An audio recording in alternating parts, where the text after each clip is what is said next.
սպասելիքներ ունեք մեկնարկած քարոզարշավից ու առհասարակ ընտրությունների արդյունքներից ինչ եք սպասում։ Ժողովրդի շփումները ինչ են ցույց տալիս։ Իրականում ակնկալիքները շատ ավելին են, քան ուղղակի ընտրական տոկոսների ակնկալիքները։ Ի վերջո պետք է հայ հասարակությունը եւ հայ ժողովուրդը հնարավորություն ունենա ընտրություն կատարելու նոր ուժերի միջև։ Անդադար հայ ժողովրդին պարտադրում են այդ նախկին ներկա այդ գեղեցիկ համադրությունը, իհարկե գեղեցիկը ճակերտների մեջ նշենք, բայց այս ընտրություններին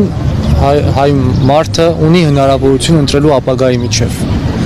Ապագա, որը կառուցվում է ոչ թե ուղղակի խոսքերի, խոստումների եւ գեղեցիկ խոսքերի հիման վրա, այլ ապագա, որը հիմնված է հենց ծրագրերի եւ արժեքների վրա։ Եվ սա ամենակարևոր բանն է, ինչը որ ընտրողը պետք է գիտակցի, որ ժամանակը եկել է ոչ թե մարդկանց գնահատելու իրենց պոպուլիստական խոսքերով, այլ հենց գործերով եւ հնարավոր ծրագրային դրույթներով։ Միասնության թևերի ցուցակից նաև դուք եք թիրախավորված անձանցից մեկը, ի վերջո Պետրոս Ղազարյանի հետ կապված ինչ եղավ, ձեզ հրավիրեց թե չհրավիրեց, դուք ինչ հայտարարություն էիք արել, նա ինչ էր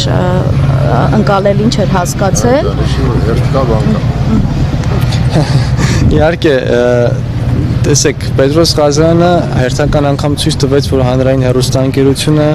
օգտագործվում է հենց իր հաղորդաշարի միջոցով իշխանական քարոզություն իրականացնելու համար։ Եվ բնականաբար այդ օրը այդ տեղի ունեցած միջադեպը հերթական դրա վկայությունն էր։ Իհարկե խոսքերի բավականին շատ փոփոխություններ է տեղի ունեցել, բառերի փոփոխություններ, բայց անկախ ամեն ինչից ես բաց նամակով դիմեցի հենց Պետրոս Ղազարյանին նշելով, որ ինձ հրավիրի հարցազրույցի, որովհետև նշել ես իմ անունը եւ իմ խոսքերը եւ ես կներկայացնեմ քեզ իրականությունը եւ ամբողջ Հայաստանի առաջ հանրային հեռուստաընկերությունով ցույց կտամ, որ դու առնվազն գիտակցաբար կամ միամտորեն խեղաթյուրել ես իմ խոսքերը եւ օգուտ իշխանության քարոզությունից իրականացրել։ Իհարկե պարոն Անանյանից հետո ինչպես պայմանավորվել ենք, բայց Պետրոս Ղազարյանը ընդհանրապես դրան պատասխան չտվեց, բնական է չէր կարող դրան արձագանքել եւ հիմա հերթական առիթն է, եթե Պետրոս Ղազարյանը լսի եւ ես վստահ եմ, որ լսելու է, ես նշում եմ, որ Պետրոս Ղազարյան, նորից եմ կրկնում, հայերեն իմանալը չի նշանակում հայերեն հասկանալ։ Եթե որևիցե հարցեր կան, ես պատրաստ եմ կամ հանրային հեռուստաընկերություն այդ հարցերին պատասխանելու։ Քանի որ ես լուսաբանել եմ ձեզ այն ժամանակահատվածում, երբ դուք դեռահաս տարիքում եք եւ անընդհատ պայքարում եք, արդարություն եք փնտրում, նախ ձեր որ պայքարին եք նաեւ միացել, այս թիմի հետ դուք հնարավոր համարում եք կբավականացնեն ձեր ուժերը, ձեր ռեսուրսները երկրում արդարություն հաստատելու ուղղությամբ։ Վստահ եմ, որ այո, որովհետև երկար տարիներ ես պայքարել եմ եւ մեր թիմը պայքարել է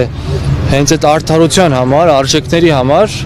եւ ես շատ ուրախ եմ, որ այս ճանապարհը անցնում ենք միասնության թևերի հետ միասին, եւ շատ ուրախ եմ, որ կան մարդիկ, որոնք հավատում են պայքարի ճշմարտացիությանը եւ հավատում են, որ Հայաստանը իրոք մի օր լինելու է արժեքների վրա հիմնված երկիր։ Տեսնում եմ։